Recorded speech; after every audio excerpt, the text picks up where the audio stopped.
Okay.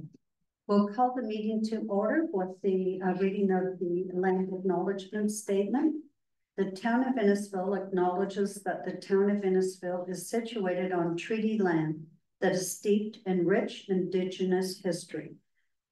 We, the town, also acknowledge that this land is the traditional territories of the first people of Turtle Island. It is shared between the Anishinaabe people of Beausoleil First Nation, Chippewas of Rameth First Nation, and Chippewas of Georgina Island First Nation, and we thank them for their generations of stewardship.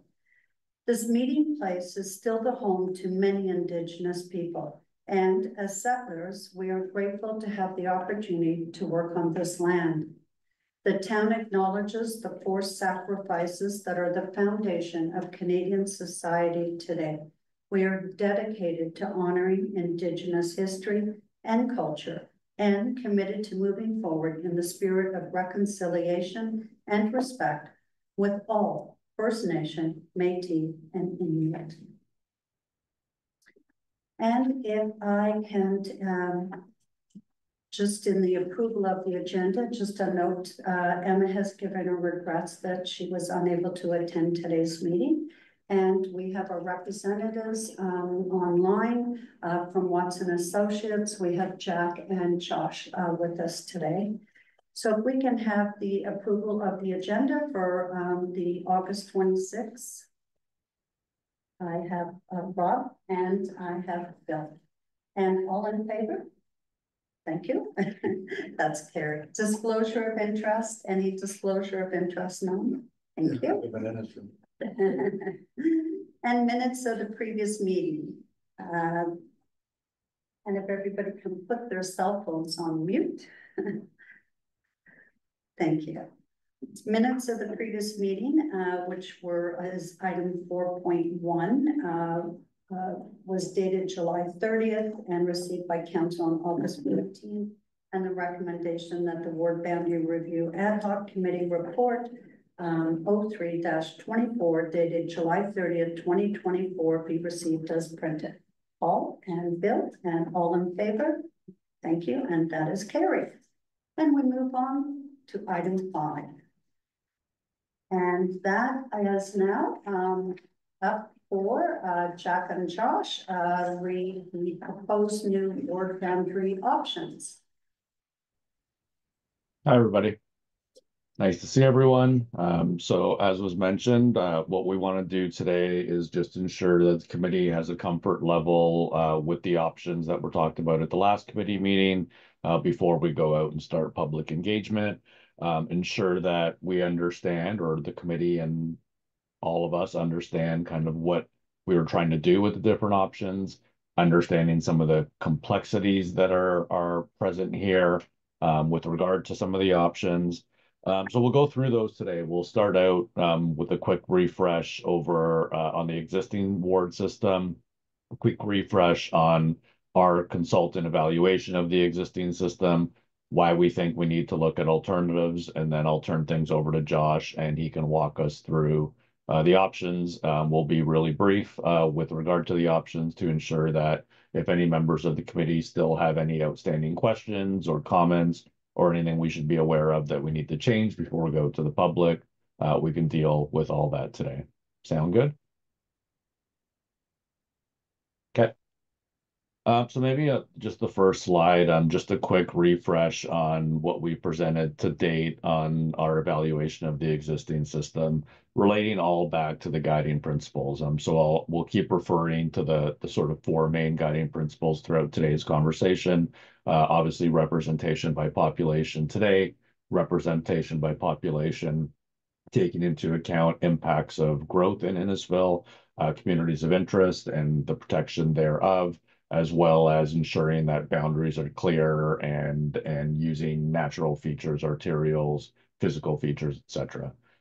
So when we think about the existing system, obviously one of the major things that we recognize, and we can see that by the charts on the right-hand side, are that when we talk about representation by population, we definitely have some issues. 4 of the 7 wards are outside our ideal 25% population variance. And of those 4, they're, quite a bit outside of the 25%, almost actually 50% of variance with regard to the average ward population. Two on the low side, Ward 1 and Ward 5, and two on the high side, Ward 2 and Ward 3. So we have some definite issues from a population perspective, or at least a representation by population and equity amongst the wards. The other thing that I mentioned is we want to also ensure that we don't only have effective population rep today based on today's population, but also looking out a couple of elections. In this case, we look out 10 years. And in some cases, in some places, we do these ward boundary reviews. A place might actually grow into parity when growth is accounted for. Here, if you look at the chart on the bottom right-hand side, that's not the case. The wards that we talked about, for the most part, actually get worse when we talk about population parity, and a couple quite a bit, especially when we take into account Ward 2, for example, almost 125% over the variance. So well beyond sort of that acceptable range. From a community of interest perspective, it's not a bad guiding principle. Most of the communities or most of the wards have a like collection of communities. It's not perfect. There's some breakup of communities, lakefront population, some breakup of some of the rural areas. Alcona, that we'll talk about throughout today, gets broken up in many wards. News alert or news flash, that's going to continue to be that way in every iteration that we come up with. Just the sheer size of Alcona and the population growth and the existing population, that's not something that's going to be avoided, but we're going to try to hopefully, rejig some lines that maybe that makes a little bit more sense. So, but again, the existing system is pretty good in that regards. And the fourth one, respecting physical features, natural barriers and boundaries. Again, a couple that maybe are a bit questionable or hard to understand, but again, for the most part, partially successful in terms of meeting that guiding principle. But when we think, is effective representation that overarching guiding principle provided for in the existing system. Again, in the consultant's opinion, relying on the guiding principles, the population in the existing system, especially in some of the wards, is so far out of equity or balance that we don't think the current system is able to provide effective representation because of at least those two guiding principles. And maybe before we go on, I'm gonna put things over to Josh and he can walk us through the preliminary options. A couple of things to note. I mean, and I think this is something that has been a part of our discussion with the committee throughout this process so far, is that when we start to think about the growth that's occurred in Innisfil, the growth that's projected or about to occur, and some of the concentration of that growth, and the magnitude, it gets very difficult to meet all the guiding principles. I would venture and say almost impossible outside of one or two options that we've come up with, because you're just, and especially with regard to that rep by pop that the existing system is already showing some issues with. It's because in some cases you can meet it in the short term, but as soon as some of these developments start to build out, Orbit in particular, you can't meet it in the long term, or vice versa. You can sort of account for the growth, but it presents a few wacky wards in the short term. So we'll go through those, but I just wanted to highlight that before Josh kind of gets into some of the preliminary options. So if we kind of move on, Josh will present the options very much how we presented the evaluation of the existing system, and all stuff that you saw through the last committee meeting and you've had some time to comment on, and I'll interject where I think necessary. Josh, maybe I'll stop. Any questions from the committee or anyone before we get into the options? Okay. Great, thanks, Jack. And I guess maybe just to kind of bring in where we're going with this. So the next steps is this, similarly to the report that you guys had seen last week or was released last week to the committee, that will go out to the public here in early September. And then we are planning to have a public engagement session. I think it was the 26th of September. It's at the end of the slides here. where we'll do the similar approach that we did in that first round. We'll have a back to the library. We'll have another engagement session with poster boards available for the community to come in, provide their feedback, ask their questions, as well as a takeaway survey that they can follow up online with any final results, which will then turn around into a final recommendation from us as the consultant team here. So again, these are preliminary options. We're looking, I'll say, for feedback moving forward to the community as well as the committee. And we have started to hear some from the committee, but this initial option, as Jack mentioned, not all the guiding principles have been hit with all of these. They have been directed in some form to certain of the, to weigh heavily more one way or the other through the guiding principles. And this preliminary option one really leans on the communities of interest principle. We do have that one rural ward along with one lakeshore ward. From a population parity standpoint, we do have one ward, Ward 4, which is the TL1, which is the Lefroy and Orbit ward, which in 2024 is projected currently underpopulated. According to the parity of 7,000, we're falling in about 4,100. But as we look forward in 2034, that ward itself actually grows into parity and still within that 25% range. As Orbit grows, it's actually seeing some significant growth. So it actually jumps up to about 22% above that optimal range, but still within that 25% acceptable range. And again, if we look forward longer term, all 7 wards are within that population optimal range of 25%, while in 2024, just that one is outside. And the majority of these are within 10 to 15% of that optimal range, as well as trying to balance that community of interest principle as well. So when we look at that from strictly from a guiding principles interest, effective representation, we do see it as largely successful in representing the community, both with largely successfully accommodating the communities of interest, future population trends, and this option also looks to respect physical and natural boundaries with the division between wards. Where we see some maybe negative side of that is that partially successful on 2024 population with Ward 4, that teal ward being slightly under.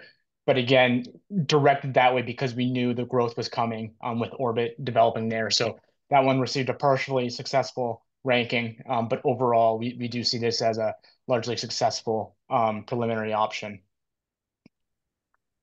Maybe I'll stop there to see if the committee has any comments or feedback, or Jack, if you wanted to add anything. Yeah, maybe. So yeah, maybe quickly, just a couple of points there.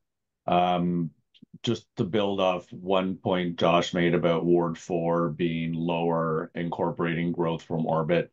The other thing we're trying to recognize, and I think we've talked a little bit about this with the committee, is that you almost recognize that large, significant sort of mixed use plan development as a community of interest in a sense, recognizing that from a workload perspective, whatever counselor represents that ward is dealing with development applications and developers and all the sort of things that come with growth of that large scale of a community. So it's another way to think about it is that yes, it's going to grow into parity, but also recognizes sort of the significance that type of growth places on workload and accessibility to council. The other thing quickly to highlight here from a community of interest point of view, and I think another thing that's been discussed with the committee is the Lakeshore ward.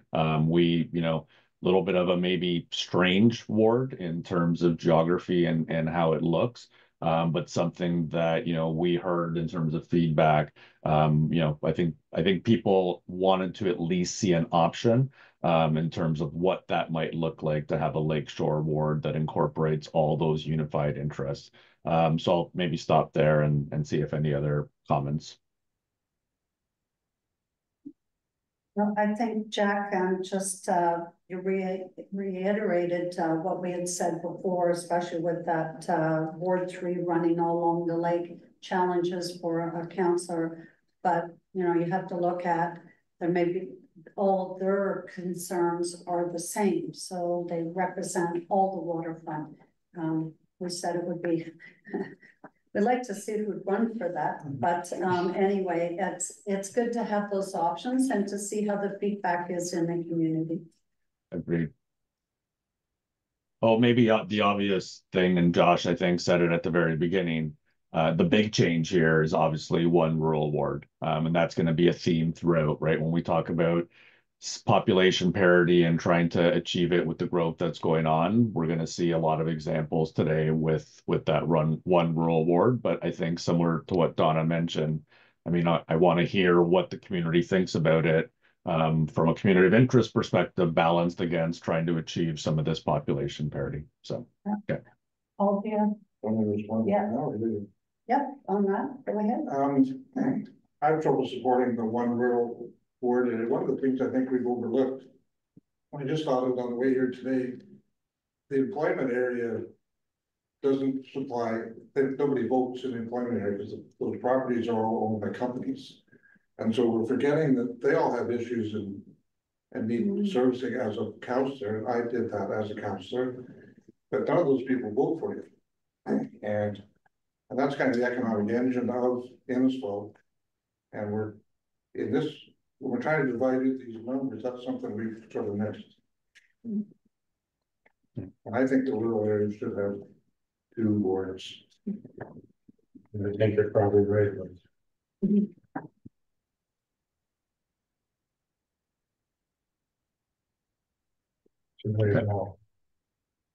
They have the most roads, maybe the most aging infrastructure, and the communities of interest are, Cookstown and Stroud.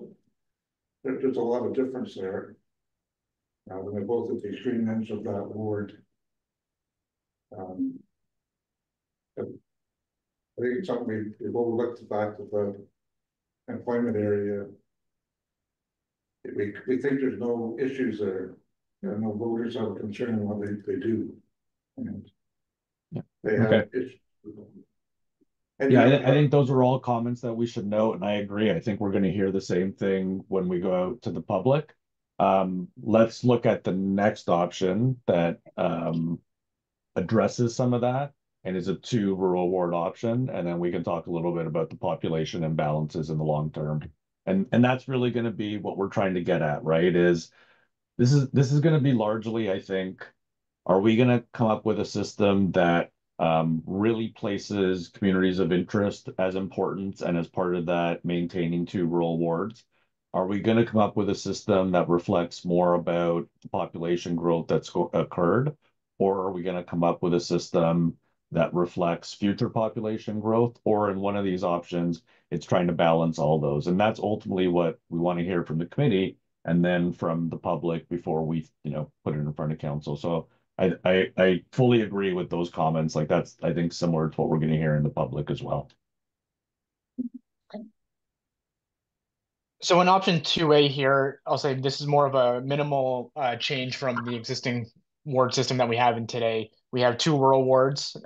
We're trying to balance the communities of interest with less of an interest, I'll say, on the population parity today and in the future. As we can see in 2024, once we add in an additional rural ward there, popularity across the table again falls back to what we're seeing similarly. 4 wards are outside that optimal range of 25%. Although one of them does grow into parity in the long run, we do see the orbit ward also grow out and further out of parity. So I'll say a bit of a trade-off of we're weighing the rural voice and rural community in this one and not necessarily having that weight to the population representation by population now or in the future as well. And that's why this one, from an effective representation, we say it partially is successful at doing that, as it does represent those communities of interest. It does follow natural boundaries and lines. However, when we consider the population perspective, it doesn't quite hit those on the head, as well as the other 3 options do that are presented here. And that was really the biggest drawback from having the 2 rural wards that we saw from the evaluation standpoint, is really that population balance. And similarly to the Lakeshore ward, are there issues similarly in nature to one another with now 2 voices on council versus in the other options, we're trying to group those communities with one under one counselor as well moving forward. I'll stop there and open it up for any comments or questions on that follow-up. Okay. I have a couple of quick ones. A couple of, sort of observations on my end. I mean, the main one is what Josh alluded to, like it's a bit of a tweak to the existing system, but it ensures that all the significant communities of interest, with the exception of Alcona that we talked about earlier, are contained within one ward, right? So, Sandy Cove, Friday Harbor, one ward, Lefroy, one ward.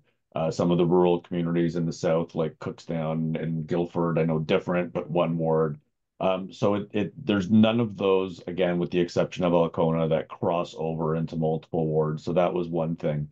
The other thing too, that when I look at this option, and maybe if we go back for a second, Josh, and just look at the population table, this is one that if the council and public want to maintain sort of a community of interest type system while recognizing some of the growth that's going to occur, I see this as a potential future option that could work once Orbit and some of these other communities are built out. Because if you look at the 2034 population, wards 2 and 3 are going to stay low because we've maintained 2 rural wards. And if that's the wish of council to recognize that, I think it's okay to, it's definitely on the low side, but there's reasons for it. And then Ward 5 is really, really high, but that's because of the growth that's going to occur from Orbit. So maybe that gets split. Maybe in the future in 2034, there's recognition of adding one counselor and that ward gets split into 2. Then this whole system, if you look at the numbers, works quite well. So again, there's some really obvious issues in the short term, like there is with the existing system, but this one I think has some potential to consider in the longer term. Mhm.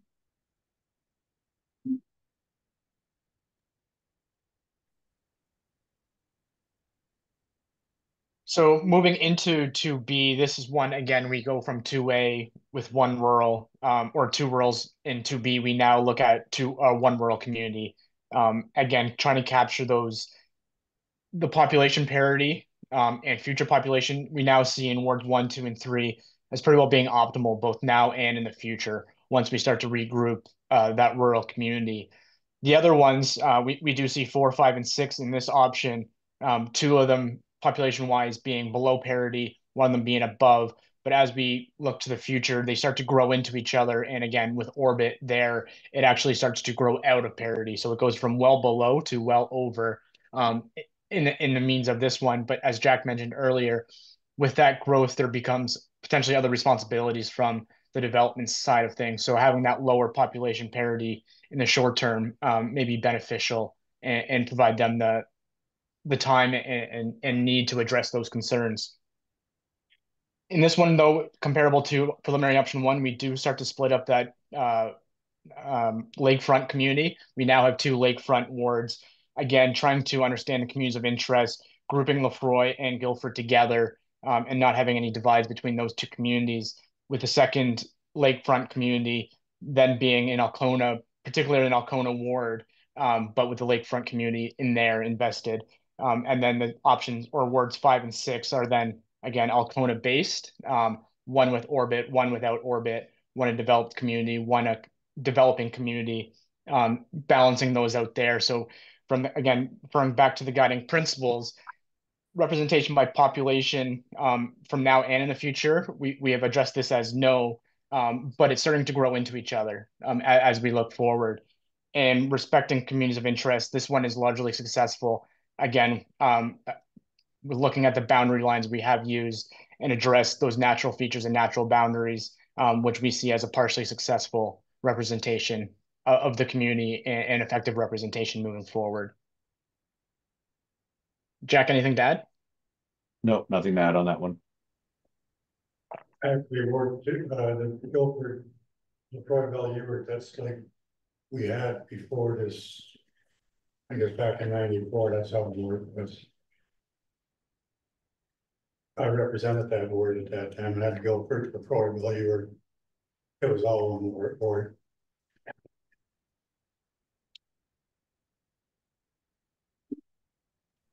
Thanks, we've noted that. Would you, I mean, maybe a lead or follow-up question.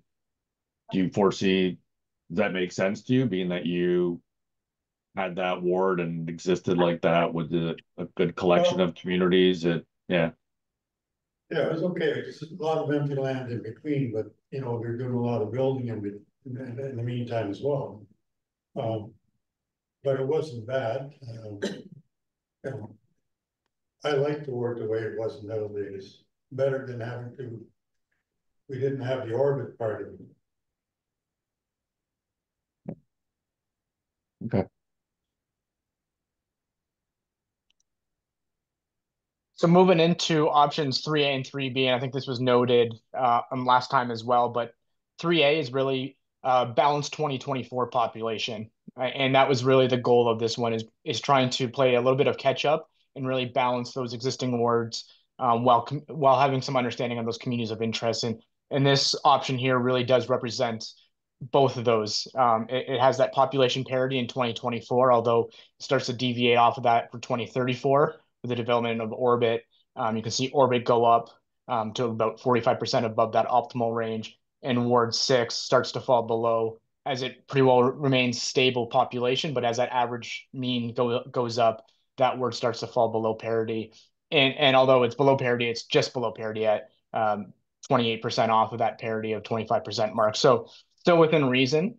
But as noted last time, this could be an option that we foresee for the short term, and as orbit develops, we look to transition to an alternative such essentially as option 3B. From the guiding principles perspective, effective representation, we do see this one as largely successful. It does start to check a lot of those boxes, similarly to options 1 and a few other ones. Representation by population in 2024, yes, it has very good population parity. Future population trends starts to deviate off of that, so partially successful. But we do protect those communities of interest and use natural barriers as those dividing lines. So we see this one as a largely successful candidate to move forward with there. Jack, anything to add? Yeah, just the obvious that we talked about with option 1, and was noted already, obviously one rural ward. But I think as we showed in option 2, if there's that willingness to retain some of that, or the two rural voices or two rural counselors, I should say, we're going to not be able to deal with population parity as well as we do in 3A, what's going to come up in 3B and 1. To me, I mean, you know, I think it's 1, 3A, what we'll see in 3B that are best balanced amongst all the guiding principles. Whereas in the options 2 that we looked at, there's a really heavy bend recognizing the rural, some of the communities of interest, and being very clear that by doing that, we can't achieve population parity.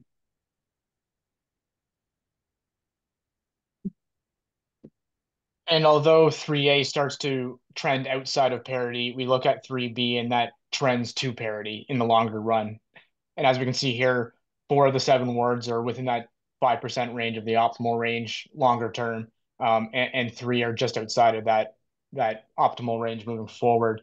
Again, 1 rural ward here, but how we have divided up Alcona and included Orbit with some existing population, or lack thereof in 3B really starts to alter those numbers in the short term to the long term, with Ward 4 almost having no population, under 500 people currently residing within Ward, the proposed Ward 4 here, but soon to shoot up to just above that optimal parity at 11% higher than that optimal range there, as orbit develops. And I guess that is one of those questions that we want to ask is, does that 500 population with all this growth merit its own ward this early or at this time? That's where we're really looking for the community to kind of have provide us some insight on that.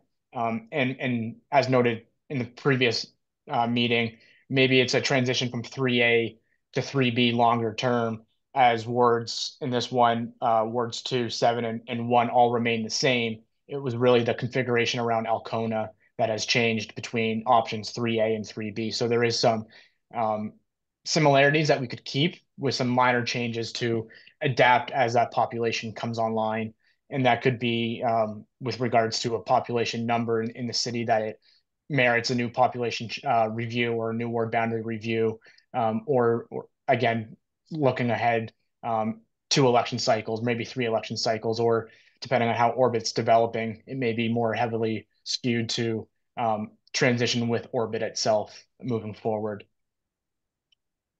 Comparing this and evaluating this against the guiding principles, largely successful, again, similar to option 3A. But what we see here is a representation by population in the short term, not hitting that requirement with Ward 4 being so low.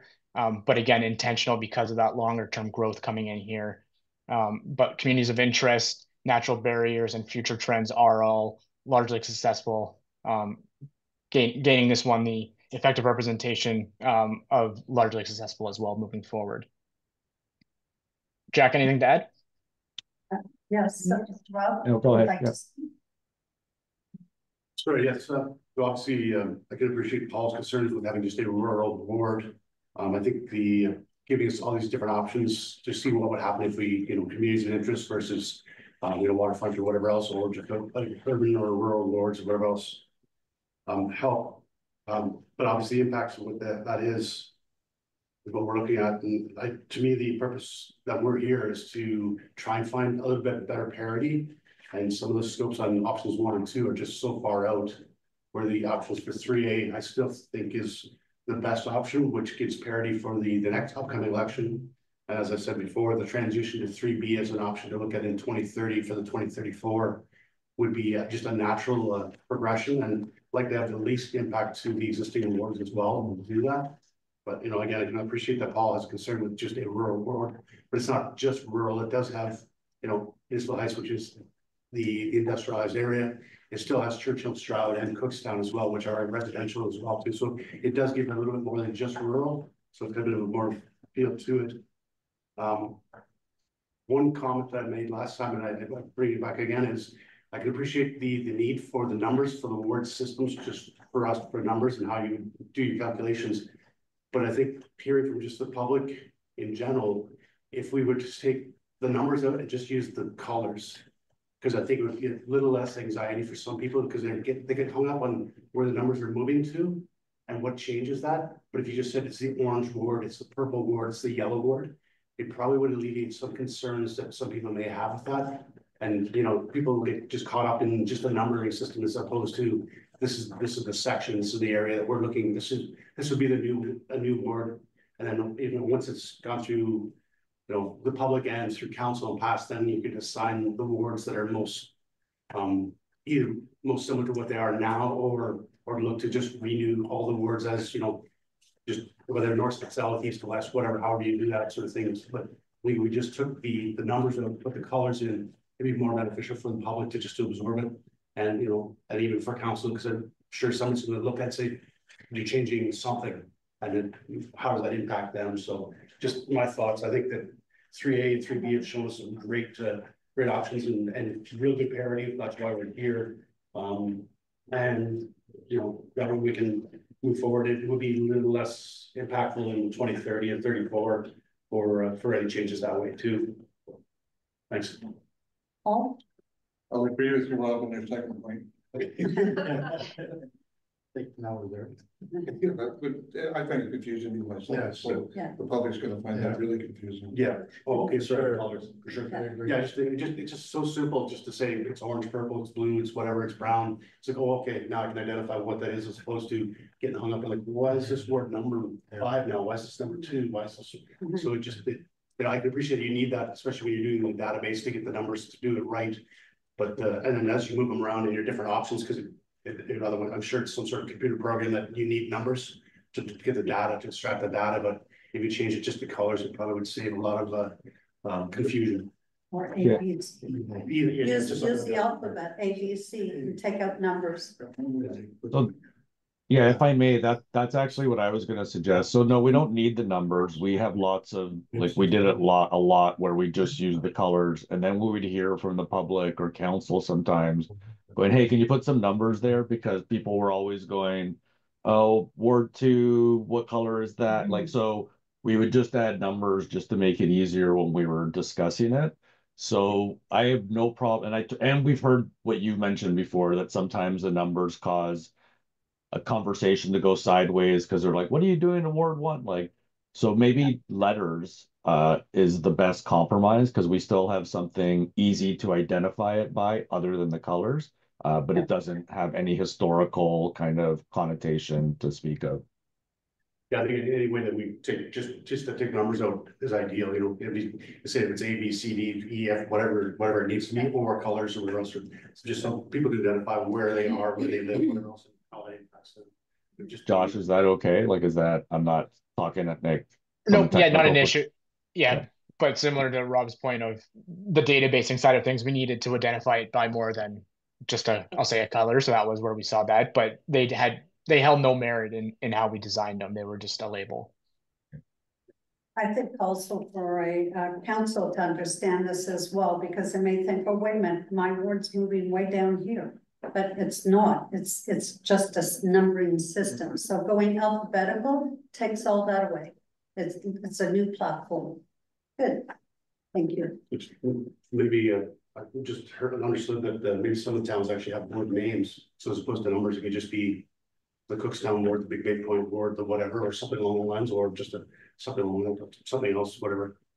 Yeah, exactly. Some councils have decided once they've decided on the boundaries to name them, and so that could always be something that comes out of council after they've determined the actual wards.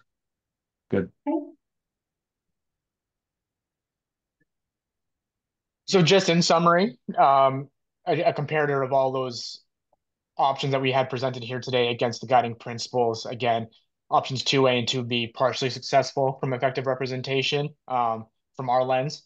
And then preliminary options 1, 3A, and 3B all were largely successful, and really more so because they hit those population parity guidelines that we were trying to and bring these words back into parity, whether it's now in 2024 or a few elections later down the line there. So next steps for us is, and I think I said September 26th, but it was actually September 19th. We're hosting an open house at the library there in Alcona, where the public can come in, ask their questions similarly to round one, review those poster boards, these 5 preliminary options, provide some insight, and then we'll have that feedback survey open up until the end of September. So if they didn't have a chance to engage with us online, all the materials will be there and they can provide their feedback through that online survey as well. And then we'll take first part of October there and gather that information, analyze it, adjust if there is any adjustments needed to these preliminary options, and then we'll come back to the committee in October with anticipation of a recommendation to council in November there. Just a clarification, so you're taking all these options from 1 to 3B out to the public? Right, okay. And I wasn't surprised to see in your report that on the virtual response, you only had 20 residents respond, to give input. Because I found from living in Innisfil for 32 years, moving from another town, being a councillor for 8, most people don't care what their ward is, what the number is, what it is. All they care about is give me a name and a number when I have a problem that I can call.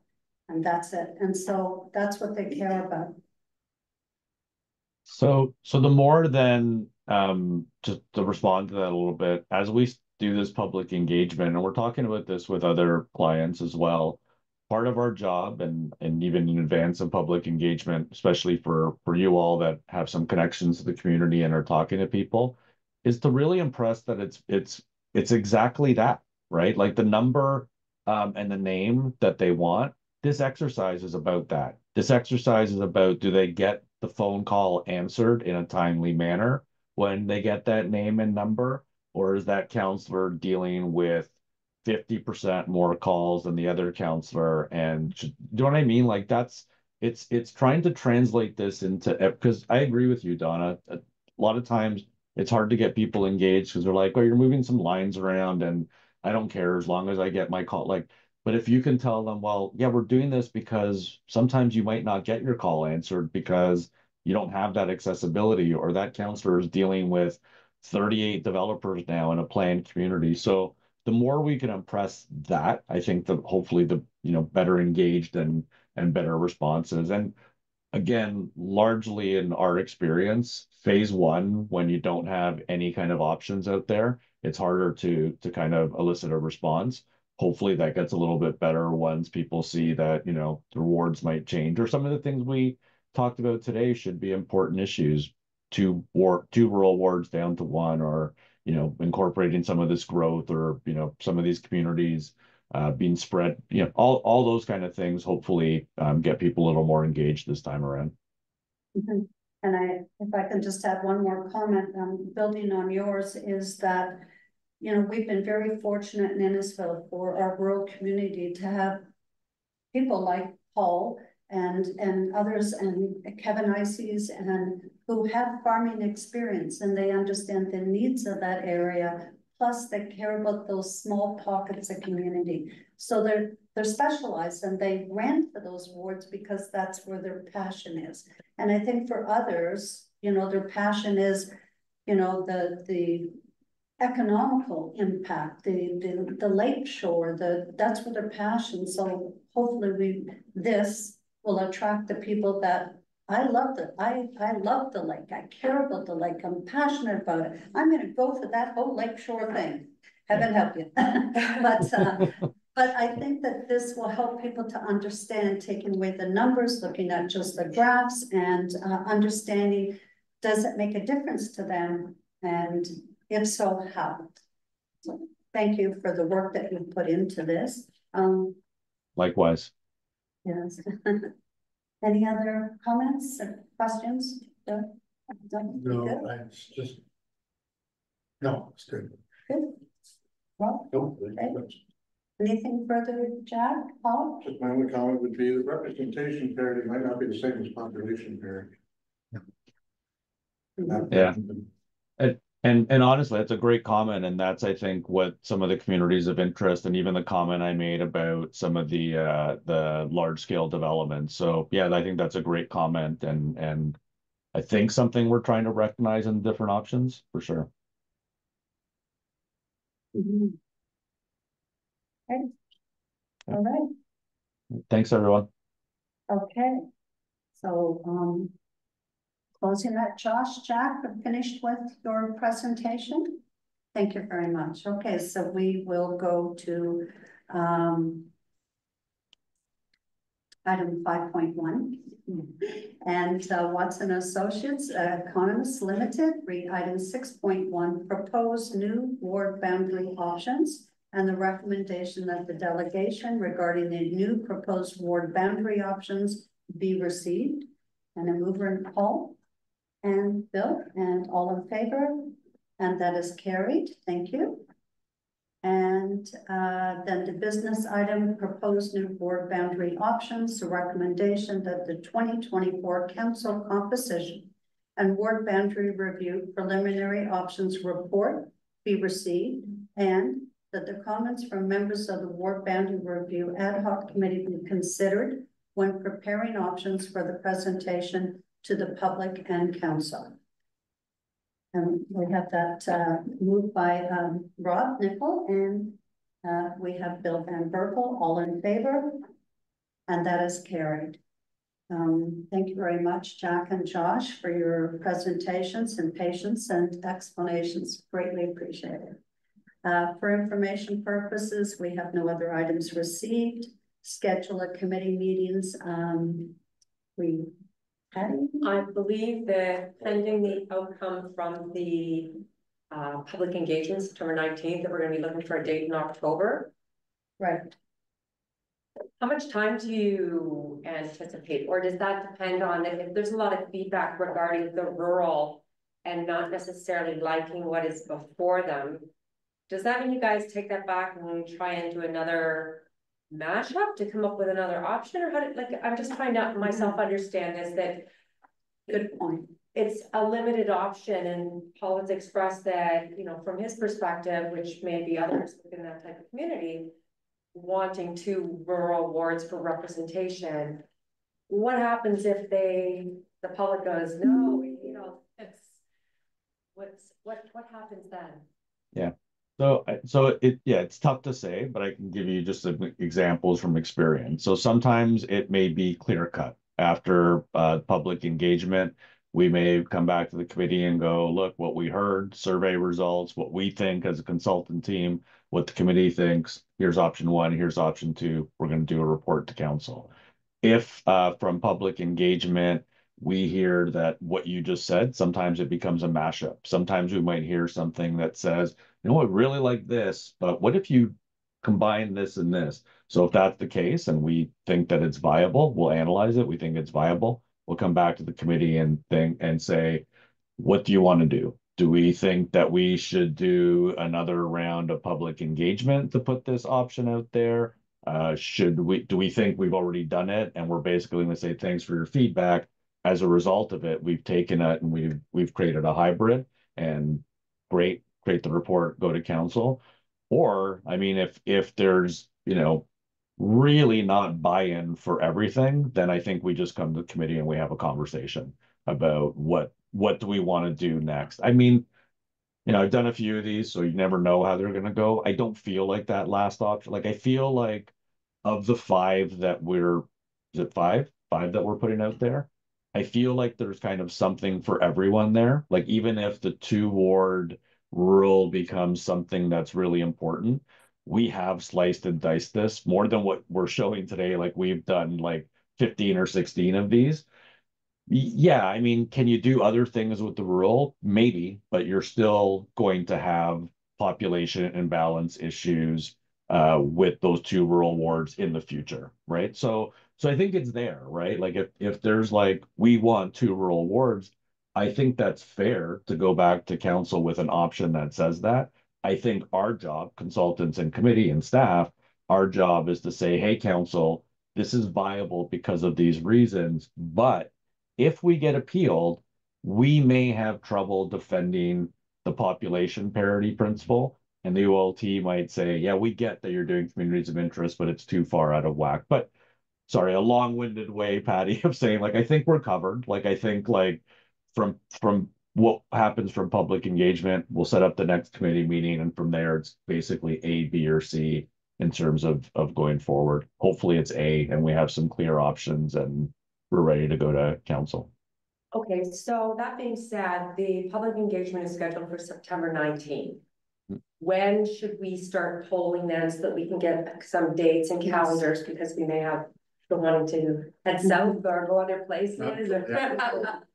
Yeah. What would you suggest then? The last week of September to have a meeting, beginning first week of October, second week of October?